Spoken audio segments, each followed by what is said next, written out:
This does not seem right.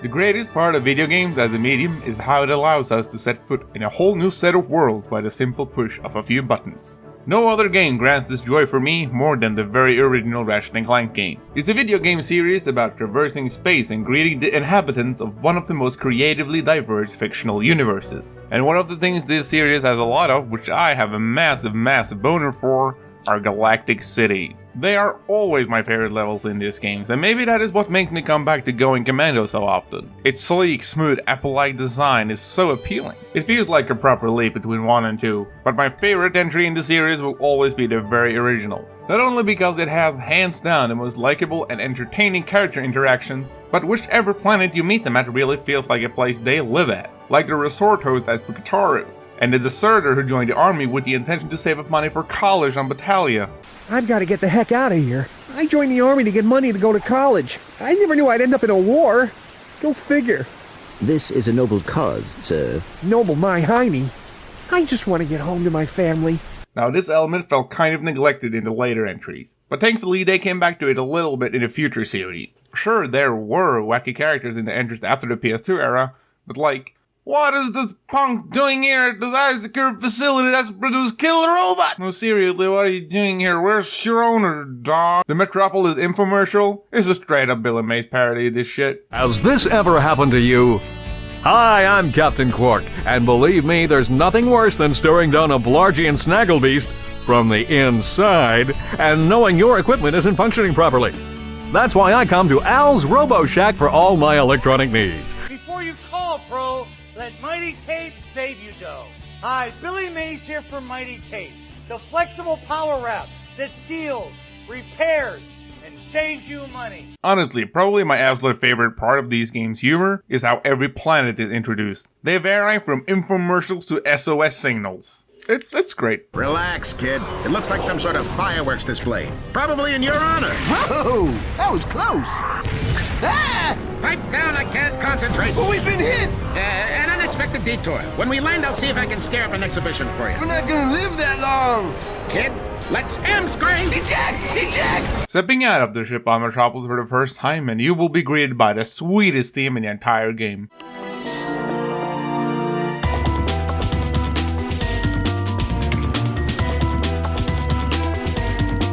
Look at Moose Spirit to get out to the seas, got the RNC fever.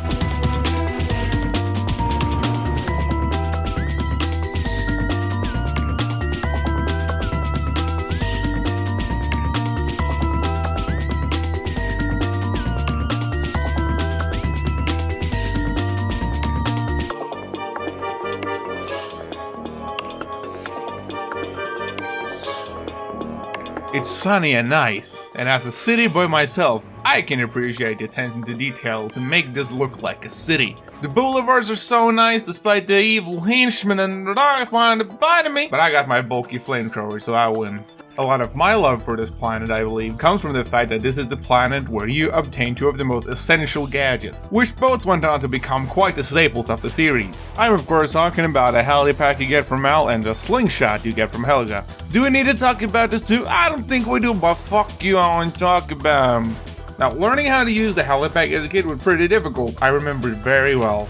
I didn't speak English at the time, so I didn't read English at the time because I was like 3 or 4, and my dad explained very specifically that I had to hold down R2 first and then press X.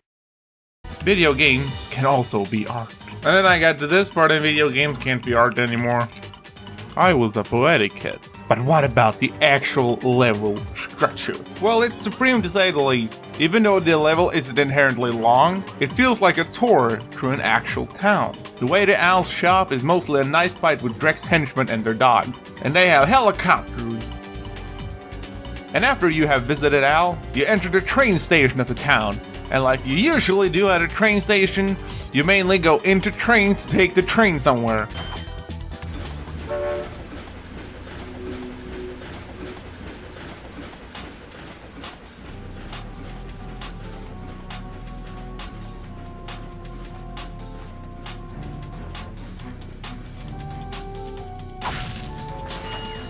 blast your way through this and unlock the planet Eudora, which is also a great planet. You see, I don't think Metropolis became the staple it is because of its general level design, because there are a lot of city-like levels throughout the series that are arguably a lot better in design and atmosphere. But Metropolis lives on because it was one of the first staple levels. This is the level everyone remembers when they think of Mario 01. The very first gameplay reveal of the PS4 remake was the reimagined train section. And then they renamed it Alero City because, not like Alero City is a boring level, but it does lack a lot of the old charm that came with the original. It looks amazing and the combat here is better than it's arguably ever been. Well, apart from the excessive motion blur obscuring everything as soon as you dare touch the analog stick. But of course I do prefer the original level, but that is due to nostalgia, there is no doubt about that. The remake is in a sense just overly polished. A lot of the charm that came with the early PS2 era was the roughness of it. Of course, not as we played them circling around every enemy only to awkwardly stand still out of their reach while taking them out from a distance was a little annoying. But it's a part of what sticks with us over time. Which is a redundant find because that's just down to humans liking what they're familiar with more than new interpretations of what we know and love. Also, Metropolis has the hands down best boss battle of your arsenal. Clunk. Like, what is this? I'm fighting Giant Clank. It's the coolest shit. How evil can you get? Making an evil clone of your enemy's best friend is one step ahead of turning all organic life into robot. That's evil, man. But Metropolis is also an opening level of one of the games. There's war and shit. They ruined Quark's statue. How could they do this? This is hands down the coolest interpretation of Metropolis, and honestly one of my favorite opening levels. It's definitely not as groundbreaking as it was 10 years ago, which it oddly was. The trailer for this game confused the shit out of me. I initially thought it was the movie because, well, I was just a dumb 9-year-old or some shit, and then a real movie came out 9 years later and... Doesn't Tools of Destruction just have one of the coolest enemies there are? These fish in their robotic suits? Man, these are just as intimidating as they are silly. Now, the future trilogy really brought a massive shift in tone to the series. A much more mature set of themes. Things like loss and regret. Not to mention how Insomniac went for a far more personal story for both Ratchet and Clank. But well, Metropolis is a cool planet. It's largely linear here too, but just like all the other versions of it, it feels like a big city. Not that a treacherous furball like you could... What's this? Such a primitive robot companion. And your kind used to be such renowned engineers. Oh, I'd be careful if I were you. He's got posomorphic blaster cannons in each fingertip.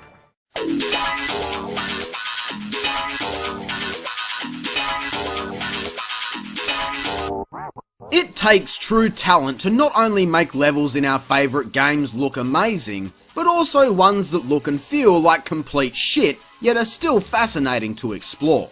I've only played the original trilogy for this series, and that statement certainly applies, along with endlessly fun gameplay and kick-ass music. But that won't stop me taking any chance I can get to give out about these fucking games. Endlessly fun? What a lie that was. Sure, I can't knock these games too much because they are built strong. However, I can't help but get desperately meh and outright frustrated at least once playing through any of these. There is always that one level that just shits me in all the worst possible ways, especially in the first game. So, fuck it, I'm picking a level from the movie game instead. While it is based heavily off of the movie, Insomniac took the chance to revive some classic locations from the original game. It's impressive how amazing these levels look in ultra high definition on modern hardware. We're looking at some of my favourite levels of all time right here. But what's more impressive than making a great level new again?